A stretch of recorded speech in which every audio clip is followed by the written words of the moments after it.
نہ کوئی درخت ہے، نہ کوئی پانی ہے، نہ کوئی چیز ہے، اور اتنا ہے کہ کافی میلوں میں پھیلا ہوا ہے، لوگ بڑے پریشان ہوتے ہیں۔ جب اس میں یہ گئے تو یہ بے آب و گیا پانی، یہ علاقہ تھا، اس میں پانی وغیرہ نہیں تھا، تو وہاں حضرت کمبر کی اولاد سے ایک کمبری رہتا تھا، وہ امام کی خدمت میں حاضر ہوا کہ حضور آپ سفر کر رہے ہیں لیکن پانی نہیں ہے اس علاقے میں۔ فرمایا نہیں، فلاں جگہ چلے جائیں، اتنے میٹر دور چلے جائیں، فلاں جگہ جا کے دیکھیں گے تو پانی ہوگا۔ وہ کہتے ہیں جب وہاں گئے تو پانی بڑی تیزی کے ساتھ ان کو مل گیا، ان سب کے لیے بھی کافی تھا، اور بعد میں وہ پانی آج تک وہ موجود ہے۔ تو اس میں یہ کہا گیا ہے کہ یہاں سے چلتے چلتے پھر یہ نیشا پور گئے۔ جب نیشا پور گئے تو وہاں بھی دیکھا کہ نیشا پور میں پانی کی بڑی کمی ہے، وہ موجود نہیں ہے، تو حضرت نے ایک جگہ تھوڑا سا مٹی اٹھائی، وہاں پانی نکل آیا، وہ چشمہ آج بھی موجود ہے۔ شیخ صدوق علیہ الرحمہ کہتے ہیں، جو 381 ہجری میں فوت ہوئے ہیں، وہ کہتے ہیں میرے زمانے تک موجود تھا، تو ان کے زمانے تک موجود تھا، تو آج بھی وہ نیشا پور میں چشمہ موجود ہے۔ چند سال پہلے شیخ نواز شریف بھی تھے، شیخ سعادت، ہم بھی گئے تھے، تو اس وقت گئے تو یہ بڑا متبرک پانی ہے کہ امام کی برکت سے یہ شگافتہ ہوا ہے، اور امام نے اس جگہ بیٹھ کر پانی پیا ہے، تو مومنین کے لیے بہت بڑی نعمت ہے کہ اس جگہ جا کے بیٹھیں جہاں امام بیٹھے تھے، اور اسی جگہ سے پانی پیے جہاں سے امام نے پانی پیا تھا۔ تو اس نیشا پور میں ایک شخص راوی ہے، وہ کہتا ہے میری دادی خدیجہ بنت حمدان رہتی تھی ہمارے محلہ میں، جس محلے کا نام تھا بالا شاد، اس میں امام نے قیام کیا، اور وہاں چہار بازار یعنی ایک چوک تھا، اسی میں مکان وغیرہ موجود تھا، تو یہاں کافی بڑے بڑے علماء، ابو زرعہ، اسلم توسی وغیرہ یہ حضرت کی خدمت میں آئے۔ اس وقت ہزاروں کی تعداد میں اکٹھے ہو گئے تھے لوگ، اور ان کے ہاتھ میں قلم دوات بھی تھے، کاغذ بھی تھا، وہ چاہتے تھے کہ ایک زیارت کریں امام کی، اور دوسرا یہ ہے کہ امام کچھ نہ کچھ فرمائیں۔ تو یہ ابو زرعہ اور اسلم توسی دونوں گئے، جا کے خدمت میں، یہ بہت بڑے محدث ہیں، انہوں نے جا کے خدمت کی، کہ خدمت میں عرض کی کہ لوگ آپ کی زیارت کرنا چاہتے ہیں اور آپ سے کچھ سننا بھی چاہتے ہیں۔ تو ہودج میں بیٹھے ہوئے تھے، اور اوپر پردہ جو ہے وہ لٹکایا، جس وقت دیکھا تو ہو بہو ان کی شکل رسول اعظم صلی اللہ علیہ وآلہ وسلم کی تھی۔ جس طرح رسول اعظم صلی اللہ علیہ وآلہ وسلم کے بال لمبے تھے، ان کے بال بھی لمبے تھے، چہرہ بھی ان کی طرح گندمی تھا، ان کی طرح شکل۔ تو ظاہر ہے کہ جب لوگوں نے دیکھا تو اس میں خوشی کی وجہ سے ان کی آنکھوں میں آنسو آ گئے، بعض لوگ رو بھی رہے تھے کہ گویا کہ آج ہم ان کی زیارت بھی کر رہے ہیں اور رسول اعظم صلی اللہ علیہ وآلہ وسلم کی زیارت بھی کر رہے ہیں۔ اس وقت حضرت نے ایک ہی حدیث بیان کی ہے، لیکن اس حدیث کو کہتے ہیں سلسلۃ الذہب۔ سلسلہ کہتے ہیں زنجیر، جیسے آپس میں ایک دوسرے کے ساتھ ملے ہوئے ہوتے ہیں، کوئی چیز ملی ہوئی ہو تو اس کو سلسلہ کہا جاتا ہے، اور الذہب سونے کو کہتے ہیں۔ یعنی یہ ایسی ہے کہ جس میں جتنے راوی بھی ہیں سب کے سب سنہری ہیں، سب کے سب معصوم ہیں، کوئی ایک بھی اس میں غیر معصوم نہیں۔ لذا ایسی صورت میں کس طرح فرمایا، قال علی ابن موسیٰ الرضا، موسیٰ الرضا کے فرزند علی ابن موسیٰ الرضا نے ارشاد فرمایا، حدثنی ابی موسیٰ بن جعفر الکاظم۔ تو ظاہر ہے کہ وہ بھی امام تھے۔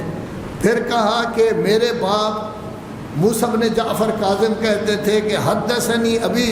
جعفر بن محمد الصادق۔ پھر انہوں نے پڑھا کہ حضرت امام جعفر صادق فرماتے تھے حدثنی ابی محمد بن علی الباقر۔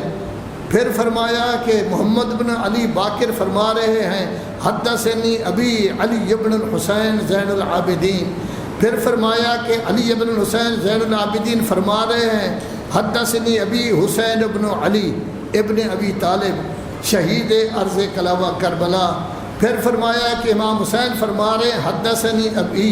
امیر المومنین علی ابن ابی طالب شہید ارض کوفہ۔ پھر فرمایا کہ حدثنی حضرت امیر المومنین کہہ رہے ہیں حدثنی اخی وابن عمی محمد الرسول اللہ صلی اللہ علیہ وآلہ وسلم۔ رسول اعظم صلی اللہ علیہ وآلہ وسلم فرما رہے ہیں حدثنی جبرائیل، پھر فرمایا کہ جبرائیل کہتے ہیں سمعت رب العزت یقول کلمۃ لا الہ الا اللہ حسنی، لا الہ الا اللہ کا کلمہ یہ میرا قلعہ ہے، ومن دخل حسنی آمن من عذابی، جو شخص اس قلعے میں داخل ہوگا وہ میرے عذاب سے محفوظ رہے گا۔ اس حدیث کو کہتے ہیں حدیث سلسلۃ الذہب، یعنی اس کے تمام راوی معصوم ہیں، تمام کے تمام راوی ایسے ہیں کہ جو عصمت کے اعلیٰ درجے پر فائز ہیں۔ اللہ سے براہ راست یہ روایت آ رہی ہے کہ کلمۃ لا الہ الا اللہ حسنی، لذا بہت بڑے علماء جن میں احمد ابن حنبل جو 4 اماموں میں سے ایک ہیں وہ بھی ہیں، ابن جوزی بھی ہیں، مسوائق مورکہ والے بھی ہیں، دوسرے بھی ہیں، اہل تشیع بھی ہیں، سب یہ کہتے ہیں کہ یہ روات کا سلسلہ ایسا عظیم ہے کہ اگر ان راویوں کا نام کسی مجنون پر پڑھا جائے تو وہ اس وقت اس کا جنون ختم ہو جائے گا اور وہ عقل مند بن جائے گا۔ اور یہ بہت سارے آدمیوں نے ذکر کیا ہے، بہت سارے اہل سنت علماء نے بھی، اہل تشیع علماء نے بھی، لیکن اس کے ساتھ ساتھ حضرت نے اپنی سواری کو حرکت دی اور ایک کلمہ فرمایا بشرطہا و شروطہا و آنا من شروطہا، لا الہ الا اللہ کہیں گے اس کی شرط بھی ہے، شروط بھی ہے، اور ان شروط میں سے میں بھی ایک شرط ہوں۔